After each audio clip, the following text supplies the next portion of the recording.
akrab ya, bukan sekedar berteman. Karena kalau orang sekedar berteman segala macam, loh, kita harus berteman dengan siapapun, karena bahkan kita diminta untuk mengajak orang lain untuk kita dakwai mereka, betul?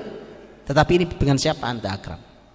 Baik, di situlah maka Quran bicara tentang Romawi, dan itu pertarungan Romawi Persia sebenarnya. Saat itu Nabi Muhammad belum punya kekuatan, masih dakwah-dakwah awal. Nah ketika itulah maka kita tahu Mekah itu memang terpisah dari Persia Romawi, tapi Persia Romawi itulah yang memimpin bumi saat itu untuk mengajari kemungkaran, mengajari kejahiliahan. Quran menyebut dengan istilah al-jahiliyah, itu istilah Qurani. Al-jahiliyah, mereka al-jahiliyah itu yang mereka ajarkan di semua bidang kehidupan, semua. Sama kayak ini, plek, sama lagi kan? Sama sih. Dan ternyata orang baik seperti Muhammad SAW, kegelisahan beliau mengantarkan beliau sampai ke Gua Hira. Ini ceritanya orang baik, ya, orang baik yang tahu ini nggak benar, tapi dia tidak tahu. Terus yang benar itu yang bagaimana? Nah, karena zaman itu orang-orang baik yang mau mengikuti agama Ibrahim itu sudah tidak ketemu panduannya. Sudah gak ketemu panduannya, seperti yang disampaikan oleh Zaid bin Amr, orang yang lebih senior dari Nabi SAW, gitu ya, bapaknya Sa'id bin Zaid, sahabat mulia radhiyallahu anhu. Zaid bin Amr itu sampai ke Syam untuk nyari agama Ibrahim. Jawaban para pembesar, bahkan dia pernah ketemu dengan seorang rahib yang ini ilmu tertinggi agama Nasrani di Syam. Jawaban dia, yang kamu cari agama Ibrahim itu hari ini sudah tidak ada yang bisa menjelaskan ke kamu, karena para ahlinya sudah meninggal semua. Sama tuh Nabi bilang, sama, perginya ilmu itu dengan perginya ahli ilmunya. Makanya kalau tidak ada kaderisasi masalah. Kalau kita beruntung, Quran ini Allah jaga, itu bedanya. Kalau zaman dulu tidak. Inna nahnu nazzalna dzikra wa inna lahu lahafizun. Kami yang turunkan Al-Quran, kami pula yang jaganya. Itu enak kalau Quran kita. Tetapi zaman itu hilang. Jadi mereka itu tahu ini salah ini. Cara ngukur salah itu kan gampang, Pak. Orang itu punya nurani. Orang itu asal nuraninya bersih. Nabi minta istafti qalbak, mintalah fatwa pada hatimu. Itu hati yang jernih ya. Hati itu mesti nolak, Pak.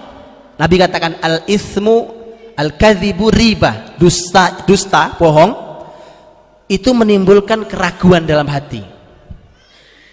Orang bohong itu, Pak, itu orangnya sebenarnya ragu dalam hatinya. Begitu.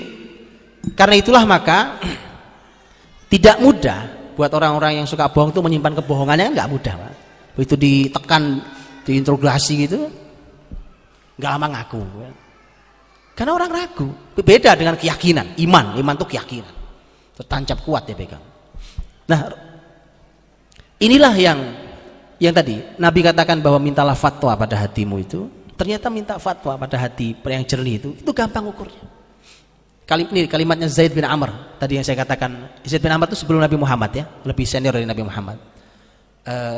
Dan Zaid bin Amr itu sama orang-orang Mekah. Itu ketika melihat masyarakat Mekah rame-rame pada motong binatang untuk patung, mereka duduk khusyuk di samping patung, bahasanya iktikaf. Loh, itu bahasa Quran loh. Ini bahasa Quran, Pak. Maka ini kan nanti Ramadan sebentar lagi. Semoga Allah berikan kita umur sampai Ramadan ya. Kita berjumpai Ramadan lagi yang indah itu. Jangan kalah sama orang musyrik, Pak. Orang musyrik itu iktikaf berlama-lama di samping patungnya. Betul, dan itu kalimat Quran. Lihat Quran mengatakan, dan dua-duanya menggunakan istilah iktikaf, dua-duanya ada di Quran. Yang satu iktikaf untuk kemusyrikan, orang musyrik iktikaf di sekeliling kemusyrikan patung-patung mereka, dan yang satu adalah i'tikaf orang-orang beriman di masjid Allah Subhanahu wa taala. Dua-duanya pakai istilah i'tikaf. Oke? Jadi bagaimana kalau kita batalkan pulang kampung? Sepakat? Ramadan ini i'tikaf 10 hari, jangan diganggu. Laki-laki, saya ibu-ibu dalam Islam punya aturan psikis deh. Laki-laki, Pak. Kalau antum laki-laki betul. Ini tantangan menarik, Pak. Kan loh, Quran yang bicara itu. Quran ketika bicara tentang masjid, surat An-Nur 36-37, fi buyutin adzinallahu an turfa'a wa yudhkara fiha ismuh yusabbihu lahu fiha bil ghudwi wal asal rijal. Ya. Di rumah-rumah Allah yang telah diizinkan untuk disebut dan ditinggikan namanya, nama Allah SWT, dan bertasbih di dalamnya pagi dan sore hari. Siapa yang bertasbih? Rijal itu laki-laki beneran. Jadi orang yang Masya Allah menjaga tasbihnya, menjaga ibadahnya di masjid, laki-laki betulan, Pak. Laki-laki beneran. Kalau iktikaf kan di masjid full 10 hari, Pak. Betul ya? Itu laki beneran. Sepakat ya? Yang hadir di sini Allah saksikan. Saya nanti minta persaksian di hadapan Allah SWT, di hadapan semuanya. Saya akan minta di hadapan Allah yang hadir di sini semua, akan saya minta persaksian di hadapan Allah SWT bahwa saya sudah sampaikan, ya Allah, mereka laki-laki atau bukan saya nggak tahu. Kalau laki-laki mereka 10 hari iktikaf tidak akan diganggu oleh apapun di masjid Allah SWT, nggak keluar. Tidak keluar. Hei, itu laki-laki betulan. Wa antum aakifuna fil masajid, surat Al-Baqarah, dan kalian iktikaf di masjid-masjid Allah SWT. Oh iya. Jadi teman-teman dirahmati Allah, ketika zaman yang sudah serusak itu, kemudian Zaid bin Amr itu nanti meninggalnya sebelum Nabi Muhammad jadi dapat wahyu. Ya, ini kisah sebelum Nabi Muhammad. Zaid bin Amr mengukurnya gampang. Ini masyarakat rusak sampai dia bilang, mereka masyarakat pada duduk iktikaf di samping patungnya, mereka memotong atas nama patungnya, mereka tawaf keliling sambil tepuk tangan dan nyanyi apa gitu, muter keliling-keliling kayak orang tawaf. Zaid bin Amr dia juga nggak punya ilmu, dia juga nggak punya Alkitab, cuma dia ngelihat aja udah nggak terima hatinya, sampai dia bilang gini, kambing Allah yang ciptakan, hujan Allah yang turunkan. Hujan itu dikasih ke kambing untuk minum kambing. Setelah hujan turun, Allah tumbuhkan pepohonan, pohonnya dimakan si kambing. Maka bagaimana boleh memotong kambing tidak izin atas nama Allah Subhanahu wa taala? Simpel bukan? Enggak pakai ayat, enggak ngerti ayat. Enggak ngerti Alkitab, Taurat, Injil, Zabur, enggak ngerti. Simpel. Apalagi bunuh anak perempuan, wah sudah nggak masuk lagi zaman itu. Riba, mendolimi, ada nggak masuk. Maka itu zaman memang segelintir orang soleh gelisah, Pak. Maka kalau mau mengubah zaman ini menjadi zaman peradaban Islam yang tinggi seperti saat itu akan hadir kembali seperti janji Nabi. Maka mulailah dari gelisah, Pak. Gelisah sih nggak bisa dari rekayasa, Pak. Gelisah maksud dari rekayasa. Gelisah itu dari ilmu antum. Kalau antum makin berilmu, antum makin gelisah. Nggak begini caranya, Pak. Ini nggak begini nih. Harus dari sini mulainya. Ayo, nanti kalau sudah gelisah akan ada langkah memulainya, Pak. Nabi melangkah karena Nabi nggak tahu solusi. Nabi naik Gua Hira.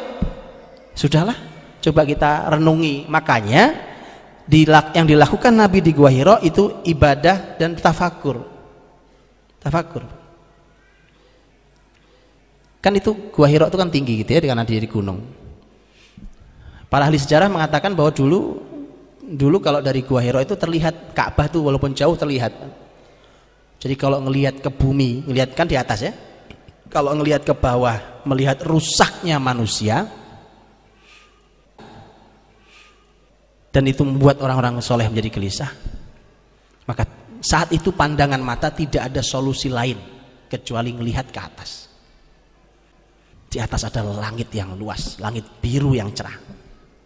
Kalau malam bintang gemintang yang luar biasa dengan semua keagungan Allah yang tak tersentuh oleh jahilnya tangan manusia. Nah sekarang kita enak, kita Quran ada, panduan hadis ada, Masya Allah, sejarah Islam utuh sistemnya ada. Tinggal memang tadi bagaimana kita merevolusi pemikiran kita revolusi ilmu kita berani untuk melakukan sebuah langkah pertama dan seterusnya itu. Nah lihat sekarang, sebelum Nabi Muhammad naik ke Gua Hira, ya kan? Sebelum Nabi naik ke Gua Hira, Itu kan usia Nabi sudah mau 40 tahun, nah? Betul ya? Sudah mau 40 tahun. 0 sampai 40 itu Nabi melewati banyak sekali peristiwa, yang semua peristiwa ini adalah cara Allah untuk menyiapkan calon pemimpin bumi yang menjadi lokomotif utama perubahan di muka bumi. Rasulullah SAW. Makanya begini, ini urutannya, urutannya 4, lihat urutannya. Ini harus dilakukan ini Pak. Ya, siapkan, memang nggak perlu banyak, harus disiapkan betul. Siapa nih orang-orang yang siap mengubahnya? Siapkan betul. Dan menyiapkannya tidak dengan cara biasa, ya dengan cara biasa ya. Mesti dengan cara tidak lazim, luar biasa caranya. Maksud saya lazim tidak lazim itu untuk ukuran hari ini ya. Kalau kita mengikuti pola hari ini ya begini-begini aja kan Islam. Yang begini sudah. Harus berani keluar dari semua yang ada hari ini untuk menyiapkan diri. Kalau kita ikuti pola hari ini, sekolah Pak, TK, SD, SMP, SMA, S1, S2, S3, ya begitu aja Islam. Seperti hari ini kan sama, begini juga kita sama. Kalau pola yang sama nggak akan hasilnya, masih hasilnya sama. Makanya harus ada yang pola yang berubah. Di samping jalani, silakan jalani, tapi harus ada sebuah keberanian untuk berani menyiapkan diri. Jadi menyiapkan siapa orangnya. Dan itu nggak perlu banyak teman-teman, nggak perlu banyak. Oh, ini udah banyak banget ini. Ini masya Allah ini. Kalau Bandung nggak baik, nah Bandung rugi. Lihat penuh tempat masya Allah, barakallah. Sampai belakang sampai di luar. Ini mah sudah masya Allah banyaknya. Anda tahu untuk membuka Madinah Yathrib yang diubah nama menjadi Madinah Nabawiyah itu perlu 6 orang. 6 orang Pak. Anda tahu mengawali Mekah berapa orang? Nabi dakwah pertama Mekah. Siapa yang cuma Nabi, istrinya Khadijah sama anak-anaknya kan? Betul kan? Ditambah sahabat baik beliau, teman baik beliau Abu Bakar radhiyallahu anhu. Ya, ada putra angkat beliau Zaid bin Harithah, betul? Ada ponakan sepupu beliau yang dididik di rumah beliau Ali bin Abi Thalib. Berapa? Hampir sama jumlahnya, Pak. Tapi memang kualitasnya kualitas mereka. Itu masalahnya. Saya nggak perlu banyak untuk Bandung. Oke? Saya pernah berikan tantangan di Bandung ini sebenarnya. Tapi nggak ada yang menyambut. Saya nggak perlu banyak, betulan. Tidak perlu banyak. Tapi dia hanya perlu waktu yang sabar untuk membangun itu. Karena Nabi SAW mengajari kita itu. Allah hanya perlu siapkan satu nabinya di awal. Betul? Nah ini satu nabinya. Begitu Nabi naik ke Gua Hira, Allah kasih apa? Allah kasih alat, Allah kasih teknologi, Allah kasih tim, Allah kasih malaikat, atau Allah kasih apa? Yang Allah berikan ke nabinya adalah panduannya, Al-Quran. Jadi panduannya. Kita punya 2 panduan, ada Quran kita, ada hadis kita. Ini ada orangnya panduan. Begitu Nabi turun dari Gua Hira dan beliau tahu bahwa beliau Nabi, apa yang beliau lakukan? Nabi mendakwai orang-orang, betul? Dapat tim. Nah itu 3 Pak. Yang tadi saya bilang nggak perlu banyak tim itu. Di awal nggak perlu banyak. Oh, kalau banyak itu rapat aja makin susah Pak. Rapat 10 orang, enak kan rapat sama 10 orang daripada 50 orang, betul kan? Berantem aja, wacana aja, hasilnya habis itu selesai rapat ya udah, nggak ada, nggak actionnya juga nggak ada ya kan? Rapat dengan bertiga jadi 3 orang. Siap untuk mengubah sebuah kota. Itu, lihat Pak, tim. Nabi dapat 5, 6, Nabi telateni Pak. Madinah gitu, Nabi ketemu 6 anak muda, 6 cuma 6. Pertama 6, tahun depan Nabi ketambahan 7 orang jadi 13 orang. Cukup Baiat Aqobah 1. Tahun berikutnya nambah lagi, total 75, 73 laki-laki 2, perempuan Baiat Aqobah 2. Nabi melihat pertumbuhan yang luar biasa itu, kata Nabi, innalakum ikhwanan wadaron ta'manuna biha. Sudah waktunya kalian pindah, karena kalian sekarang sudah punya ikhwan, sudah punya saudara-saudara seperjuangan, dan kalian sudah punya negeri di mana kalian aman di sana. Hijrah ke Madinah, dan Madinah jadi ibu kota peradaban Islam. Dari tadinya kota yang tidak dilirik orang sama sekali.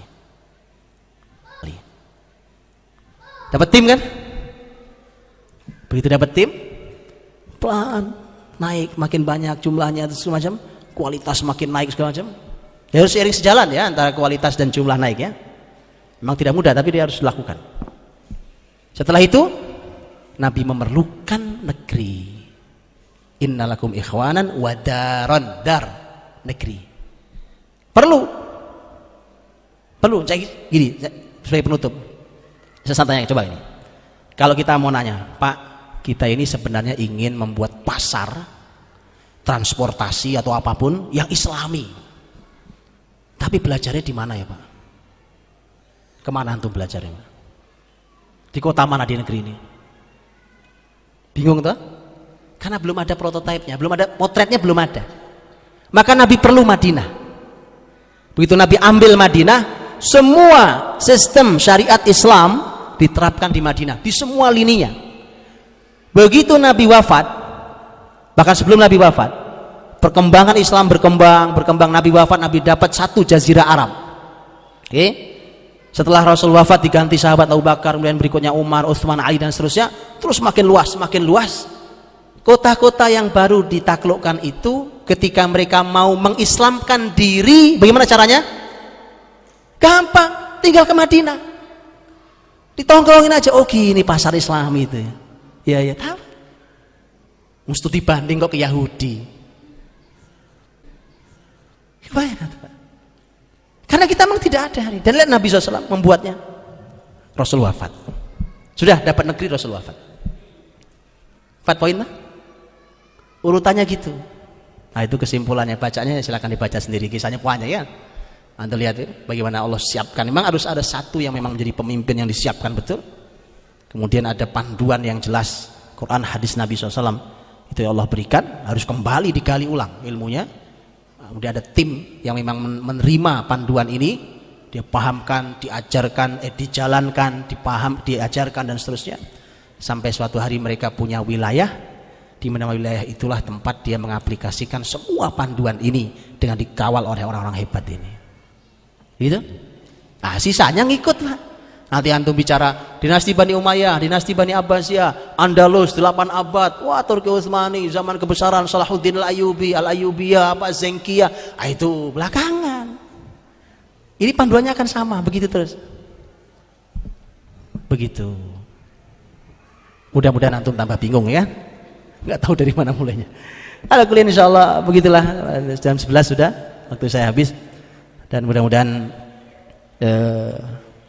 setidaknya ada sebuah semangat ruh yang tadi saya disampaikan oleh para pengurus, para ustadz kita di Salman, bahwa sebenarnya ini sudah sejalan dengan visi besar Masjid Salman, Yayasan Salman, bahwa di sini akan menjadi tempat untuk membangun peradaban, gitu ya. Itu sudah luar biasa visi besar itu. Hanya tinggal kemudian bersama-sama bagaimana tadi dengan panduan tadi itu. Nah itu akan hadir peradaban dimulai itu. Wallahu a'lam bishawab. Mohon maaf atas salah kurang ya. Mohon maaf kalau disinggung-singgung ya. Mohon maaf kalau mohon maaf ya. Mudah-mudahan tidak tersinggung mudah-mudahan ya, Nek. Dan mudah-mudahan ini bisa kita ambil hikmahnya. Sekali lagi mohon maaf atas salah dan kasarnya kalimat. Wallahu a'lam bishawab. Assalamualaikum warahmatullahi wabarakatuh.